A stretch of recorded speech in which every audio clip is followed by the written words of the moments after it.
Hello fam, welcome back on my YouTube channel. Welcome on our today's episode. Today guys, I want us to discuss about something called gagging. Sijui kama umesikia that word. Gagging is G-A-G-G-I-N-G.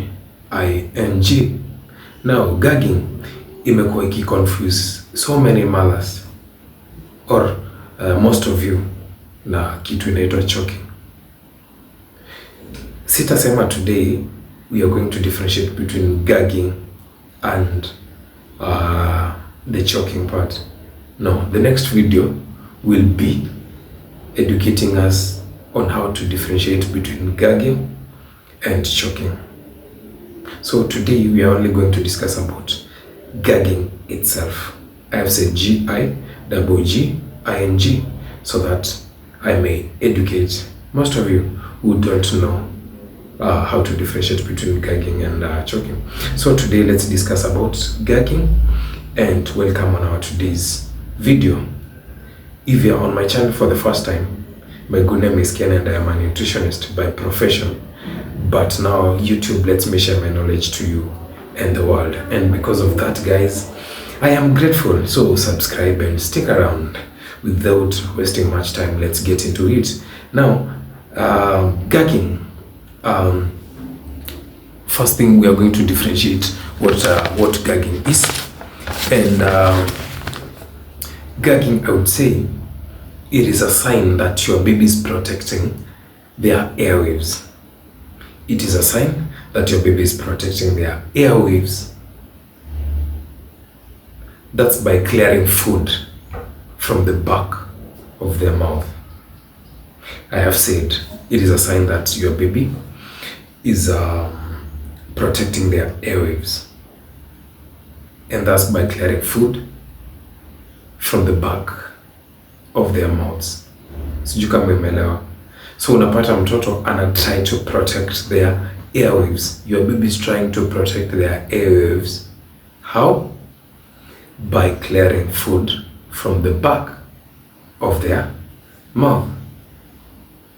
So the next thing I would ask myself is, or you would ask yourself is, now if this gagging happens, what are you supposed to do?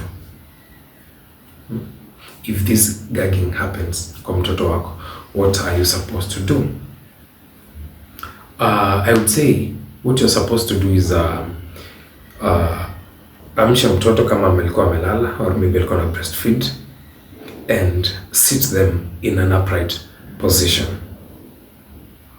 Unamwamsha pole pole and sit them in an upright position, na pia unaweza just tap gently hapa on their back, just direct opposite to their chest, side ya nyuma.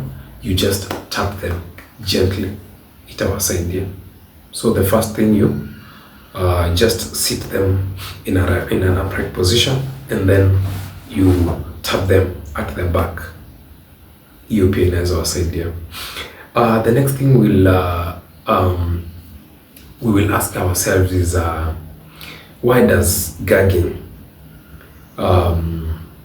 occur, or why gagging happens in our babies? Is it normal or not abnormal? That is the question, because I know most of your mothers mnaweza kimbia hospitali ukitaka kujua mtoto wangu maybe unaweza sema hata amechoka. Na si kuchoka iko hapo, it is just gagging that is happening. So is it, why gagging happens in our babies? Now, mostly these babies, when you start weaning your baby, of course unafunza mtoto kukula. So is these babies learn to regulate the amount of food they are chewing. Unaelewa? Hapa kuna vitu mbili. Ukifunza mtoto kukula, there is chewing and there is swallowing. So gagging happens because these babies are trying to learn feeding. So there's regulation of the amount of food your babies can chew. And as they learn how to regulate the amount of food they chew and the amount of food they are supposed to swallow at a time, gagging can happen. I have said it happens because these babies are trying to learn how to regulate the amount of food they are chewing and the amount of food they can swallow at a time. So gagging happening, that is normal. But as your baby adapts to feeding, as your baby grows, huwa inaisha. So it is not something that is permanent, but mostly it appears because of them babies trying to regulate the amount of food they can chew and the amount of food they can swallow at a time. I hope that one is clear.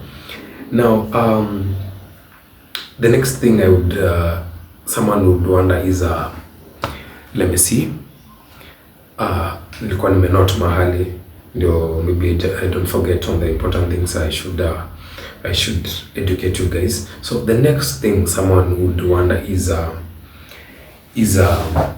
does gagging really hurt babies?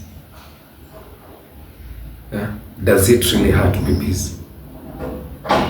No, I would say gagging is not really harmful to your babies, and to infants it is something that is normal that they have to grow with time. Naweza sema gagging, it is just a protective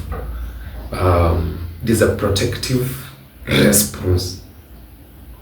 It is just a protective response that is usually harmless, very, very common with infants, but with age they just outgrow that. That is what I would say. Now the next thing is someone would wonder whether there may be signs of gagging. Are there any signs of gagging? Yes, they are. Maybe just list a few, and one of them is watery eyes. So during that gagging, the eyes of your baby may turn to watery. So unaweza anza kuona mtoto maybe analia, macho inatoa machozi. That is one of the signs.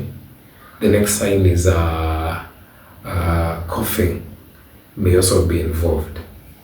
Coughing, not severe coughing, but just and a cough. That one is also another sign. Your baby may also vomit, maybe breast milk or maybe food.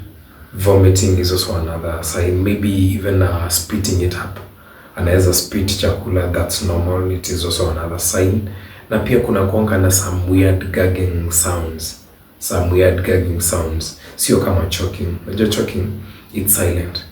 But gagging, kuna kuanga na to some weird signs, the gagging. And also the tongue may thrust forward. Anaweza kuwa anatoa ulimi nje. Anaweza kuwa anatoa ulimi nje. And on this video pia kuna mahali nitamwekea kama hapa sasa hivi unaona, you can see how this baby is behaving.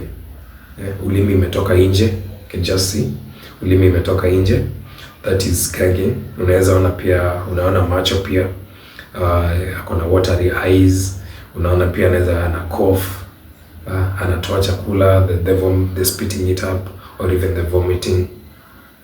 That's how it happens. Now these are the signs of gagging. And the last thing I would tell you is that, and be keen on this one. So if gagging happens to your baby, kindly, you are not supposed to interfere. You are not supposed to interfere or I would say make any abrupt sounds. For example, nikisema abrupt sounds naweza sema ukiona mtoto ameanza kugag and for example just you scream, that scares them up. Now mtoto akishtuka, now that can cause the actual choking.